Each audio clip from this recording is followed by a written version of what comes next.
வந்து சொல்றத கேட்டு காவேரியோட குடும்பமே அதிர்ச்சியால அடையிறாங்க. அடுத்து வந்து அவங்க வந்து காவேரிய பார்க்க போறாங்க. காவேரி கரெக்ட்டா வந்து அந்த டைம்ல துணி எடுத்துட்டு அவங்களோட ட்ரெஸ் எல்லாம் எடுத்துட்டு வெளிய வரத பார்த்துட்டு ஒரே நடியா வந்துட்டியாடின்னு சொல்லிட்டு காவேரி அவங்க அம்மா கதறி அழுறாங்க. அடுத்து வந்து காவேரி வந்து ரொம்ப அதிர்ச்சி ஆகுறாங்க. தன்னோட வீட்டுக்கு எல்லாமே தெரிஞ்சு போச்சேன்னு சொல்லிட்டு, வேற வழி இல்லையாடி அவ்வளோதான் நீ வாழ்க்கையா அப்படின்னு சொல்லிட்டு நீயே மண்ண வாரி போட்டுக்கிட்டியேடி ஏன்டி இப்படிலாம் பண்ண அப்படின்னு சொல்லிட்டு பயங்கரமா வந்து அவங்க அம்மா கதறி கதறி அழுறாங்க. அவங்க அம்மாவை எல்லாரும் சமாதானப்படுத்திட்டு இருக்காங்க. இந்த சூழ்நிலை அங்க வர பசுபதியும் வந்து அன்பரசும் வந்து மோசமா வந்து காவேரியை பத்தி ரொம்ப கேவலமாகவும் பேசுகிறாங்க. இதை பார்த்துட்டு வந்து காவேரி அம்மா மேலும் அழறாங்க. இதெல்லாம் பார்த்த தாத்தா செமைய டென்ஷன் ஆகி, அந்த பொண்ணை பற்றி உங்களுக்கு தெரியுமா, அவள் வந்து அவங்க தங்கச்சிக்காக இவ்வளோ பண்ணியிருக்கா, அவளை பற்றி தப்பாக பேசுகிறீங்களா அப்படின்னு சொல்லிட்டு செமைய திட்டி விடுறாரு. விஜயும் வந்துடுறாரு. விஜயும் சொல்கிறாரு, இந்த மாதிரி தேவையில்லாதெல்லாம் பேசுனீங்க அவ்வளோதான், மரியாதை இங்கேருந்து கிளம்புங்க அப்படின்னு சொல்லிட்டு அவங்கள திட்டுறாரு. இந்த சொல்ல போதுங்க போதும், நீங்கள் எல்லாரும் வந்து எங்களுக்காக பேசுனதெல்லாம் போதும், கடைசியில் என்ன தான் நீங்கள் பேசினாலும் என் பொண்ணை அமுச்சு விட்டுட்டீங்கல்ல வீட்டை விட்டு, இதுக்கப்புறம் நீங்கள் எதுக்காக பேசுகிறீங்க அப்படின்றாங்க. அதை கேட்டு விஜய் அதிர்ச்சி அடையாரு. அதை நீங்கள் தப்பாக புரிஞ்சிருக்கீங்க அப்படின்னு யாருங்க தப்பாக புரிஞ்சுது, அதுதாங்க என்னை கிளம்ப சொல்லிட்டீங்கல்ல, அதே மாதிரி என்கிட்ட வந்து டைவர்ஸ்க்கு சைன் வாங்கிட்டீங்களா அப்படின்னு சொல்லிட்டு காவேரி சொல்கிறாங்க.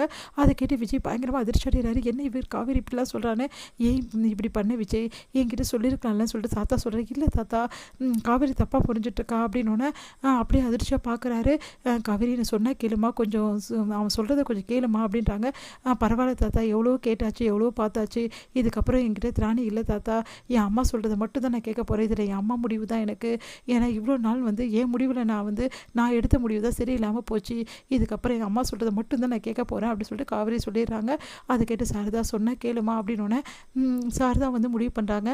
வேணாங்க ஐயா, போதும், என் பொண்ணு பட்ட பாடெல்லாம் போதும், அவள் கஷ்டப்பட்டதெல்லாம் போதும், வேற ஒரு பொண்ணு வீட்டுக்கு வந்து கூட அந்த பொண்ணு கூட அட்ஜஸ்ட் பண்ணிக்கிறான், இவ்வளோ பண்ணவளை வந்து வீட்டை விட்டு துரத்திட்டாரு, இதுக்கு மேலே அந்த பொண்ணு அங்கே என் பொண்ணு அங்கே இருந்தால் அவளுக்கு மரியாதை இல்லை, அதனால் என் பொண்ணு ஏன் கூட இருக்கட்டும், நீ வா காவேரி சொல்லிட்டு கூட்டிகிட்டு போகிறாங்க. இதை பார்த்து விஜய் அலறி துடிக்கிறாரு.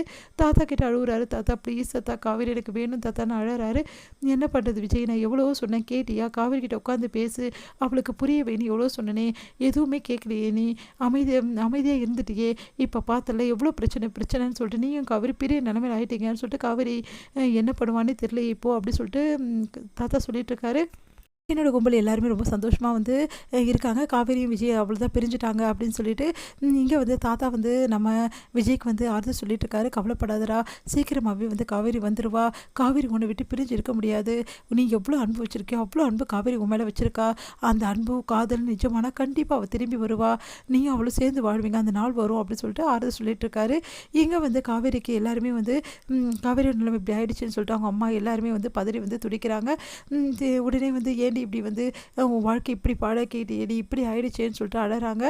ஒரு வருஷ காலம் வந்து வாழ்ந்துட்டா, இதுக்கப்புறம் என்ன பண்ணுறதுன்னு தெரியலையே, அந்த தம்பி இப்படி பண்ணுவான்னு எதிர்பார்க்கலையே அப்படின்னு சொல்லிட்டு பாட்டி எல்லாரும் புலம்பிட்டு இருக்காங்க.